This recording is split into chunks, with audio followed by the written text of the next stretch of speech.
As new and innovative technology is developed, introduced, and adopted by the masses, the debate on what constitutes an emerging or emergent technology continues to be debated. According to Thornburg, an emerging technology is defined as an innovation that is new to almost everyone, but is not widely adopted by any social group.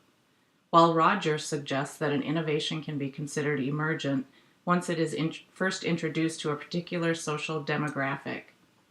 Whether a technology is new to you or has been adopted by the masses, Dr. Soloway believes that a technology has moved from emerging to emergent based on cost, when users approve or review the innovation, and when it becomes essential for personal use. Regardless of how you define emerging or emergent technology, the evolutionary process is a nonlinear and multidimensional cycle that occurs over time. For several decades, we have seen many new technologies emerge with the understanding that eventually they will become obsolete. According to Thornburg, the explanation for this phenomenon stems from McLuhan's laws of media. More specifically, the laws of media suggest that every new technology simultaneously offers the user something new and improved while paving its own way into obsolescence, as well as having the capacity to rekindle something from the past and setting the stage for its own replacement. The theoretical tetrad framework suggests that these four complementary elements are present from the beginning and have a significant impact on all aspects of our economic industries.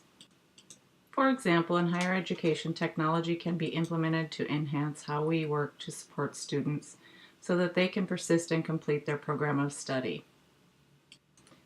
Recently, North Hennepin Community College purchased and implemented a new early alert monitoring web-based system called Hobson Retain, which offers faculty and student services staff a centralized approach to systematically work together to identify students that are at risk of failing academically. Consequently, this new system replaced another system called the Early Alert Retention System, or EARS, which was an online database designed to identify at-risk students. Unfortunately, the EARS system had many limitations, such as the inability to pull reports, lack of accessibility to the system off campus, and the inability for faculty and staff collectively to correspond and update the student data within the database. On the other hand, Hobson Retain allows users easy access to the system through email. They can pull reports to be used for continuous improvement, and since it's a web-based system, users could access the system from anywhere in the world.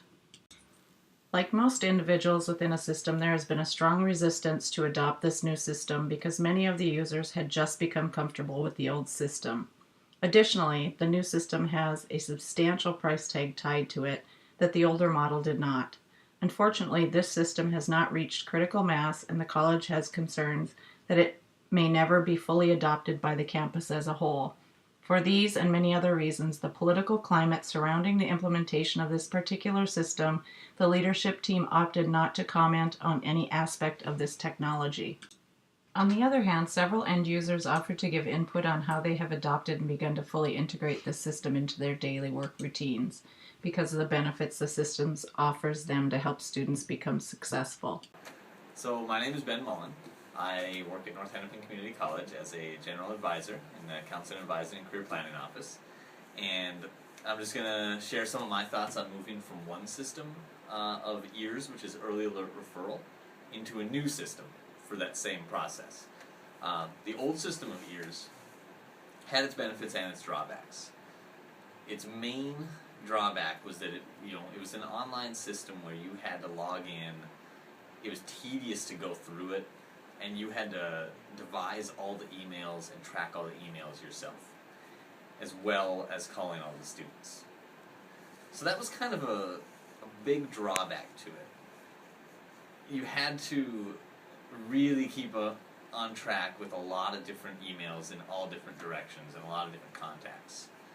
Moving to the new system, which is called Hobson's, has helped incredibly. The Hobson system, because it's brand new, has had some quirks to it. In the first few weeks of operating, it was a really clunky system that was really difficult to even tell what students I needed to contact and what students had been contacted. So there was some difficulty in the beginning there, but we fixed that. basically. We worked with the IT staff here at the college and got that fixed, which is really nice. Okay.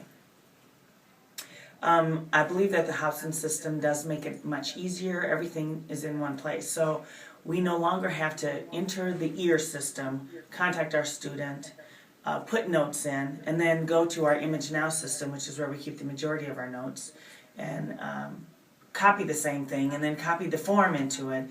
Hobson's is one place. We keep all of the notes within that system, and it's our hope that eventually it will replace Image Now. We are able to get better information from the faculty in terms of what's going on with the student. So as you can see, according to Tracy Hunter and Ben Mullen, academic advisors at North Hennepin Community College, this technology is more sophisticated and effectively serves to keep students in college. Early adopters are eager to fully integrate the system into their daily workflow. According to Thornburg, there are 6 key principles that impacts how new technology comes into existence.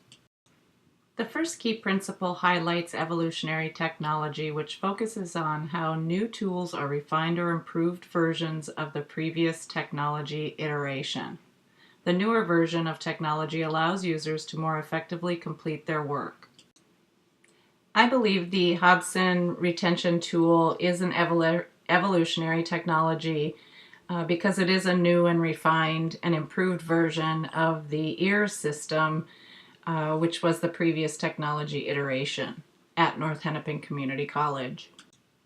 The second key principle is rhymes of history, which is another force that drives the emergence of technology.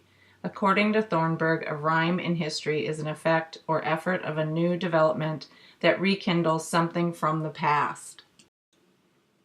Science fiction can also be a force that impacts emerging technologies because it inspires creativity and imagination to envision a world in a dramatically different way. Science fiction does not explain the rise and fall of the ear system, and it did not play a part in the new technology of the Hobson retention system. The fourth force that drives the emergence of technology is the Red Queen, the actual competitiveness between 2 technologies that leave other competitive leaders behind, 2 competing technologies that work to increase market shares. The Hobson retention system was not competing with the ear system. However, because of the emergence of the Hobson system, ears did become obsolete. Another force that drives the emergence of technology is disruptive technologies. Disruptive technologies can cause a change or paradigm shift in business practices, markets, and even in the lives of consumers. However, disruptive technologies don't always fully replace the existing technology because it can adapt and the 2 technologies can eventually evolve together. However, eventually a disruptive technology can overturn the existing technology or product in the market. Additionally, the Hobson tool was not a disruptive technology because North Hennepin Community College was already using the ear system, which was virtually accomplishing the same goal. However, the Hobson's tool was a superior product. The final force that drives the emergence of technology is increasing returns. According to Thornburg, with increasing returns, there are many technological innovations in the marketplace. However, 2 emerge as the head of the pack because they capture the imagination of consumers, even though they may not be a superior product. Hobson's retention software and the ear system do not qualify as an increasing return because these products are not the front runners in the marketplace for retention software. Finally, the Hobson retention system is being widely adopted by community colleges and universities across the country. My belief is this technology will be around for several years because the company continually works to create additional technology modules that work collectively with Hobson Retain. For example, this company recently released a module called Agile Grad, which works with Retain to systematically lay out individual education plans for each student. However, eventually a new technology such as an electronic card that allows students 24-hour access to all their educational records and direct communication with college staff and faculty may hit the market. Because obsolescence is inevitable with all technology, We must view Hobson's end as only the beginning.